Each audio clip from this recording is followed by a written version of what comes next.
The customers fight back. The Sonos meltdown. This week on Future Forward. Then in Seattle, an experiment in voting online. And is the future of AR in contact lenses? We'll investigate. I'm Alexa Scordato. And I am Steve Rosenbaum. Let us launch. Hey, Alexa. Hey, Steve. So we were talking before the pod, and we really do need to, before we get into tech, we have to talk about some people, because there is a series of sad stories, and they all kind of, you and I both agree they add up to something. So you go first. I'll chime in.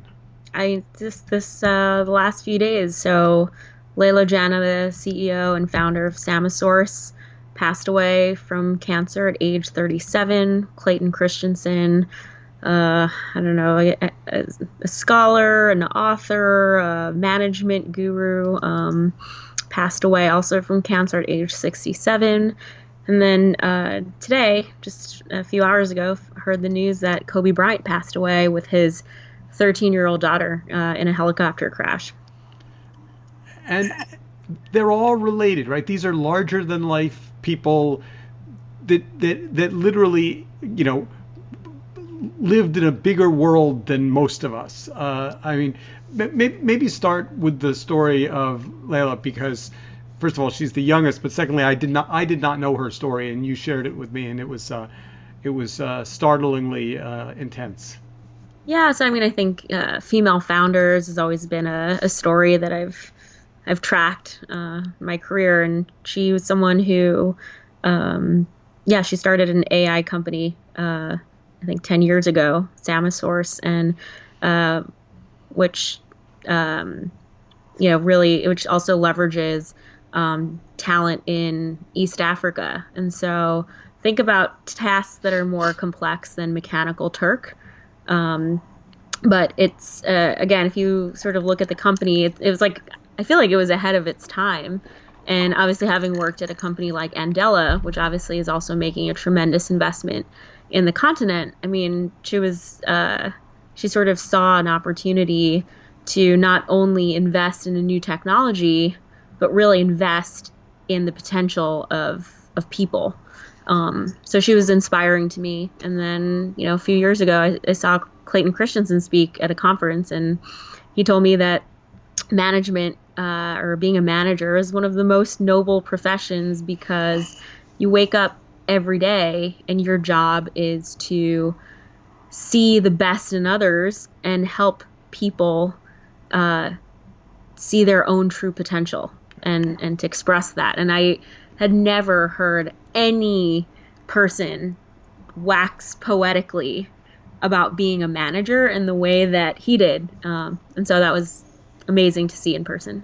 So the lesson learned from all of these three people and from how it hit both of us is, you really have to cherish life and live it to its fullest, because you never know when your version of the helicopter is going to drop out of the sky. I mean, totally. And this entire podcast is about the future. And I think what shapes the future and what is possible, it always comes with these individuals who have the courage to see the way things are for what they could be instead. So we're going to do the show in 3 chapters today. We're going to start with Sonos, then we're going to talk a little about elections and electronics, and then we're going to do a piece that our friends at IEEE reported about contact lenses and AR. But let's just jump right in and talk about Sonos. Are you a Sonos user? So I was gifted a Sonos probably 5 years ago. So I have an older edition, but I never invested in multiple Sonos speakers. Sonai? Sonai. Sonai. I try. So, but the one you have, like, are you fond of it? Do you like it? Is it a good piece of technology? Yeah. I think it sounds great. It's easy to set up. I think it's a great product. So I have never used one, and I am an audio person, but have a big stereo system in my living room and didn't want to have to trade it out. But also, I mean, Sonos is expensive, right? Like, it's not a little commitment. I mean, this little speaker is, it was $250 at the time. Yeah, before you know, the device whose name we cannot mention, and Yeah. and Google and all that stuff. But they have been in a battle, particularly with Google and arguably with Amazon as well, as these big companies woke up and said some number of years ago, "Hey, we think maybe we'll build speakers." Right. And do you? I mean, I vaguely. So there's two things going on. One is the Sonos Google lawsuit, which we'll talk about, and then also a kind of a user uprising that's interesting as well. The Google lawsuit is interesting in part just because it seems so unlikely to be successful. Yeah. I mean, I don't know. Who knows what happens in these closed door meetings with decision makers, but I do find it optimistic to kind of go after these big tech giants just because they have all of the legal capacity known to man, I think. I mean, but it raises this larger question, which we've been talking about on the pod over the last couple of months. But this kind of brings it home a little bit, which is, for all startups, is the outcome at the end of the rainbow either you get acquired by one of these three or four companies or you go out of business? Like, Yeah. So it's funny that this is happening because I want to say a few years ago, right before the Spotify IPO, my hope was that Sonos and Spotify would actually just do a joint merger, because I felt like the software plus hardware component gave both Spotify and Sonos the best possible chance of competing long term with the likes of Google and Apple. So I guess it's funny. I thought about that as well, and my answer was better for Spotify to be ubiquitously on all platforms than, because the minute that they had a hardware competitor, they would essentially be, Google and Apple and Amazon would all say in different ways, "You're dead to us." Oh, we're not going to support your app because now you're a competitor in the. I think there are two axes, like from a strategy standpoint, that every company has to evaluate, which is platform and then distribution. And so if you have the hardware platform and then you have the software, like you can't just have sort of your own thing. I think it is like strategic partnerships and alliances are going to form no matter what. And so yes, like initially Sonos sort of having its own, being Switzerland and neutral, sounds great. But as Apple, Google, Amazon start acquiring their own content, right, it actually then makes Spotify less appealing. It's like the streaming wars that we always talk about. So the lawsuit that Sonos filed first week in January was in two federal court systems, and they're seeking financial damages and banning the sale of Google speakers. Mm-hmm. And they essentially say that Google is infringing on 5 of their patents. I mean, all Google really needs to do is just slow roll that lawsuit for the next 3 to 5 years, and Right. and Sonos will be out of business, right? I mean, Right. that's and so Sonos. So here's the user uprising. Sonos came out with a new generation of software and hardware, and essentially announced that it was going to let its older users float off to sea and not be backwards compatible to a number. I don't even frankly know where the line is in the sand, but I'm assuming your device is one of the devices that it said bye-bye to, right? Right. Mm-hmm. And the Sonos users as a group, I mean, it literally lit up my social network with unhappy Sonos users. So I forgot where I saw this, but I was having a hard time understanding it because I was like, wait, are all of these Sonos early adopter audio files tweeting about this from their iPhone 11s? Like, are these the same people who also opt into systems that basically force them to update hardware or buy new hardware every 12 to 18 months? Because that feels like very hypocritical. So I think the answer is absolutely. So without insulting any of my friends, I mean, if you were to line up 20 people you know and say how many of them are Sonos users, you would be able to know, they tend to be people of, I mean, they want to play with new toys, they value the audio quality, but they also it's a little like the people that have Sub-Zero fridges in their house. Mm-hmm. Like why?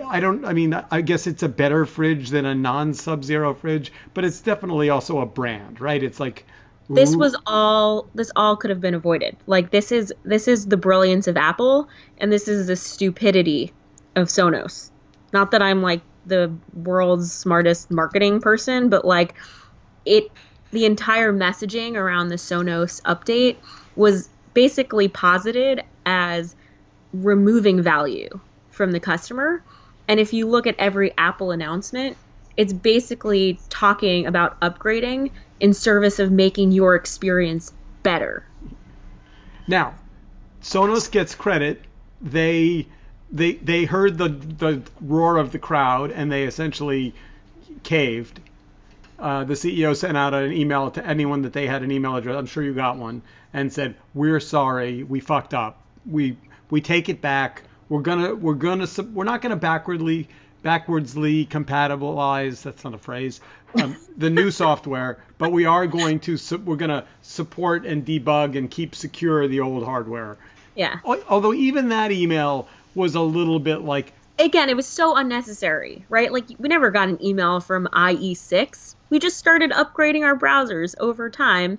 And like, as a consumer, I don't know about you, but I never have an expectation that I can start airdropping files to my original like Apple devices. It's like, those are so legacy.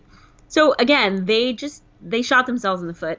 Twice. Both feet. Literally twice. Yeah. And the email that came out, even that kind of said, well, we're going to continue to support the legacy devices for an undefined period of time. Like, really? What about specificity? 5 years, make up a number. No, it was not, but it was more than a PR fail. It really was. I mean, I think your point is exactly right, which is, there was a way to say to you, so how old is your speaker? Probably 5 years old. 5 years, 6 right? years. So there was a way to say to you, hey, Alexa, you've had a speaker for the last 5 years. We hope you've thought it was great. The new one that's coming out is $399 as opposed to $599, and we're going to give you 20% off for being along. There was a million ways they could. Oh my gosh! If they told me trade in your speaker, and then you're going to get $100 knocked off the new magical device that's the latest, greatest hotness in the world of audio hardware, I probably would have bought into that. Yeah. They would have gotten great PR and more sales. Yeah. But instead, they're just getting pissed off customers and bad PR. So Sonos gets so angry but entitled customers get an A for the day for rising up and beating the company back into submission. That being said, the lawsuit really it's all about the lawsuit. It's about, I mean, if you're the CEO of Sonos, and I don't know his or her name, you've got a really tricky walk that you got to walk now, where you got to get new customers, you got to get revenue, you probably have to get another round of financing, and you have to sue. And you poke the bear. Yeah, and you poke the bear. And by the way, even though you didn't sue Amazon, the reality is you probably made it clear that they're going to get sucked into this one way or another. So, yeah. All right. So, moving on to something completely different. Let's talk about voting. So, this is a story that showed up on your radar, and I think we might see it differently. So, this is a smiley face next to your notes, or a sad face? Actually, it's like this is interesting. Okay. It was I think we have talked about misinformation. We've talked about the election and how to secure the integrity of the democratic process. And so when I saw this headline, I was like, Seattle is trying to do something different. They're trying to, King County, Washington, which is where Seattle is going to be the first area in the U.S. where residents can vote via smartphones. And when I think about voter suppression, how to engage constituents and get them to the poll, I'm like, you know what? Maybe that is a great idea because we have fingerprint technology and sitting on my couch and voting seems a lot more convenient than walking 500 feet to my nearest polling location, which is true if you live in New York because there literally is a polling place on every block. So I thought we might disagree, and we do, in fact. I think this is a terrible idea. I think this is abhorrently terrible. Okay. I'm totally game to hear that. All right, let's just start with what I think is the obvious problem here, which is, poor people don't, you don't, when you graduate, well, graduate's a bad example. When you reach a certain age, you're not gifted a government issued smartphone. So not only do you have to have the money to buy one, and they're not cheap, but on top of that, you've got to pay the monthly fee, and that's not cheap either.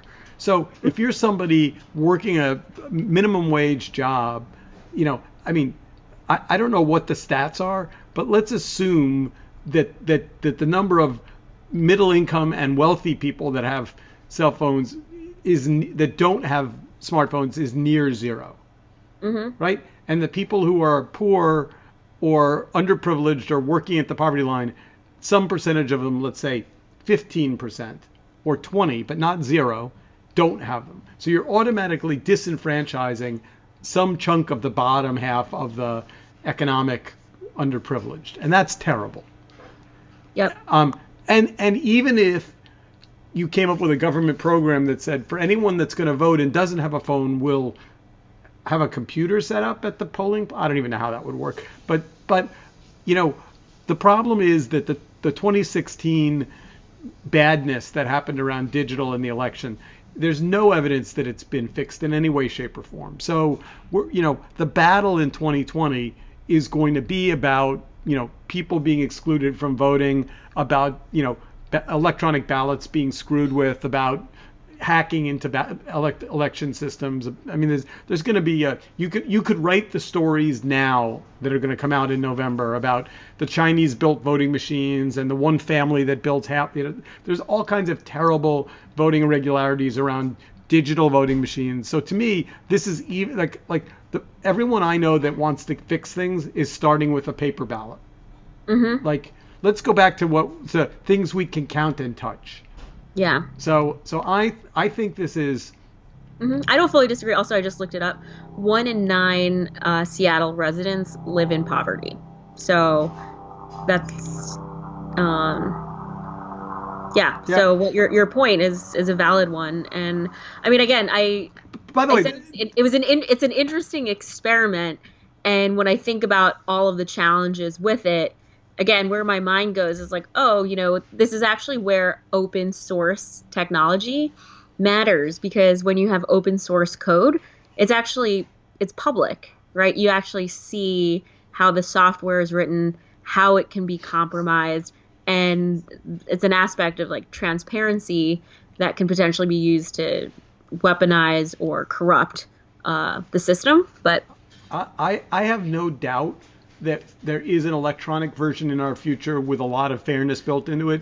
But right now, given what's at stake, it seems like an odd time to be playing with. And by the way, you could argue that all kinds of other services leave poor and disenfranchised by the side of the road. Government services, being able to, log into this or register for that, or get food stamps or get Medicaid, or all those things increasingly require you to be computer savvy. That being said, so I'm giving Seattle a big thumbs down. I think I understand why it's an experiment, but I still think it's terrible. Having said that, there are things about it that I think are worthy of enthusiasm. Yeah, I mean, I think, again, this might not be the solution, but anything that, it's funny, from a voter suppression standpoint, again, assuming that someone has a smartphone and is maybe working 2 jobs where they can't get to their local polling, I'm like, oh, that feels like that's a way to reach people. I buy that. Yeah. All right. So electronic. By the way, but you could argue this about all the things that the internet has unleashed in the last 10 years. Like it should net take us to a good place of more connectedness and more democratization of voices. And it just may be that along the way we drive off the road and never actually get there. Well, I mean, the central question: can we trust technology? Is one of the themes of this entire show.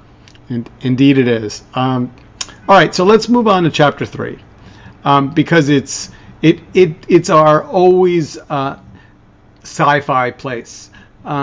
So as I was reading this article about essentially augmented reality and contact lenses, I found myself thinking, oh my God, putting something in front of my eyes so that it changes the way my body interacts with the world, that would be terrible.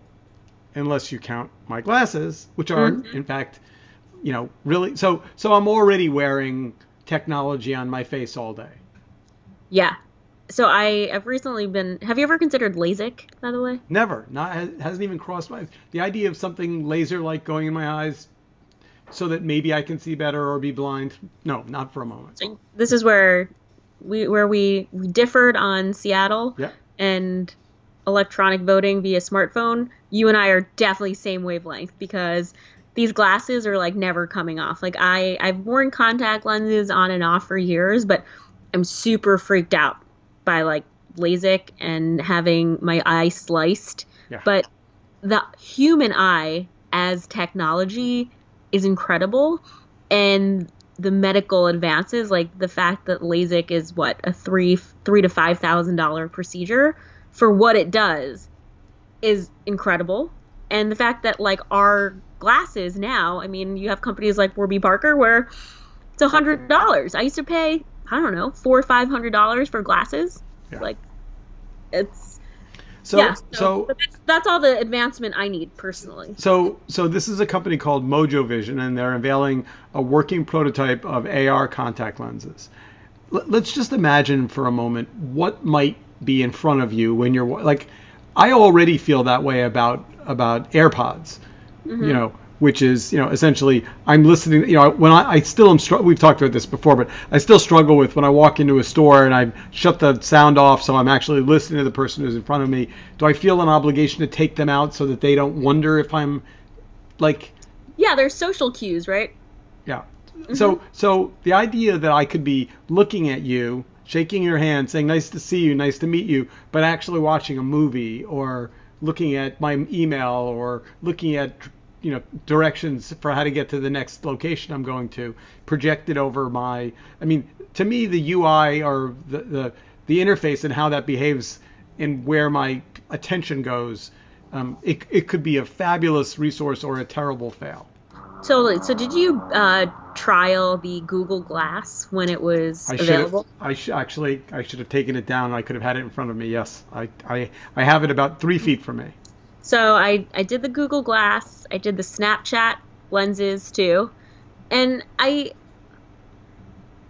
can only opt into the fun use cases of this technology. Like I do think from an entertainment standpoint, it's great. I think when you're driving, right, not having to rely on a GPS and just sort of seeing additional directions in your line of sight versus periphery, like that makes sense. But I don't know. It's hard to see, a world where there's this like permanent filter that is overlaying digital things all the time.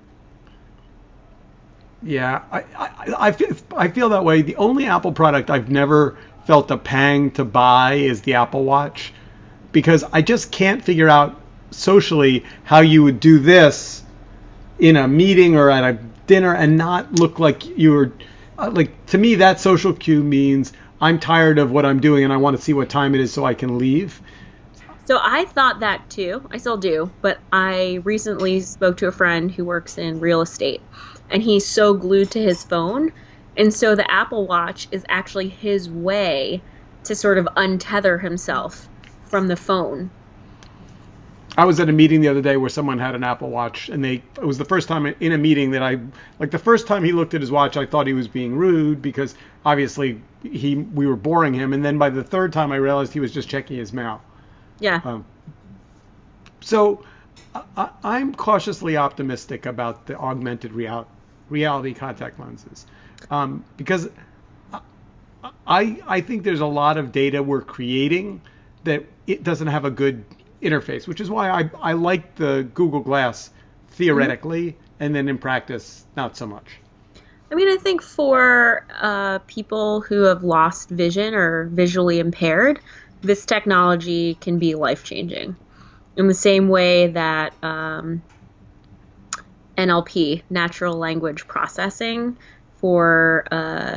is also really powerful for people who aren't as mobile, can't type on their computer, etc. I mean, just imagine, right? To have technology that can augment your vision and help you interact with the world better, amazing, right? So, for certain people. So you're saying if there was a demo at South by this year, you'd go check it out?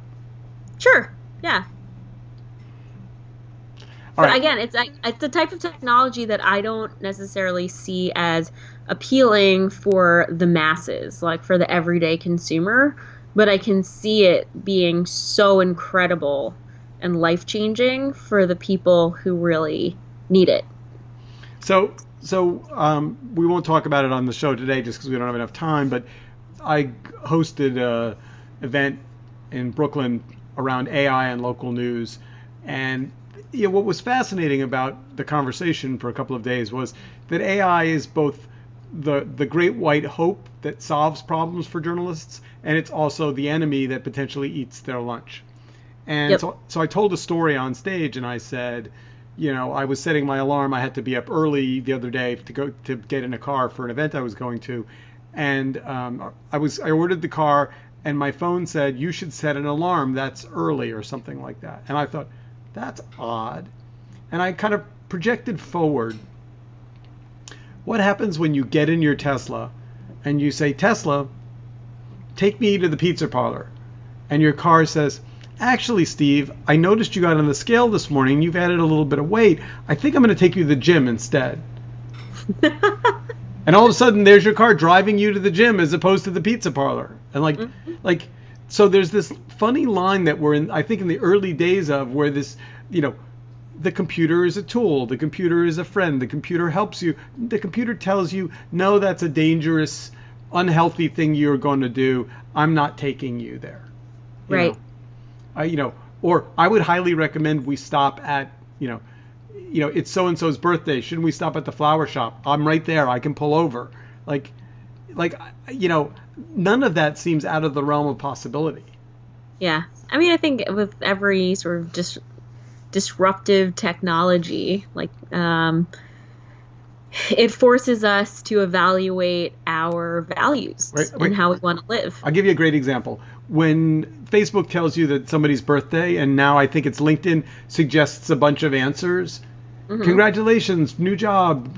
It gives you 3 or 4 answers. Yeah. And my immediate reaction is, I'm not using those built-in canned answers. But then I look at them, and they're all pretty close to what I was going to write. Yes. So, Google's the best for Gmail. Yeah. Gmail, I think, has the best canned responses. So, but do you still fight against that and say, no, I'm going to write my own words. I'm typing my own words, even if they're the same. Congratulations, exclamation point. I definitely have a thing where I might use it, but then I add my own personal note. I don't know. That's, by the way, that's really sweet of you. I wonder how long that lasts in real life. I mean, technology is changing so fast. It doesn't even, by the time we actually decide what the etiquette is and what the rule books are, there's something else that we have to change and learn. Yeah. And with that, we are out of time. An excellent show. Started on a somber note, but then we brought it up at the end. Good for us. Always a blast, Steve. See you in a week. All right. Bye.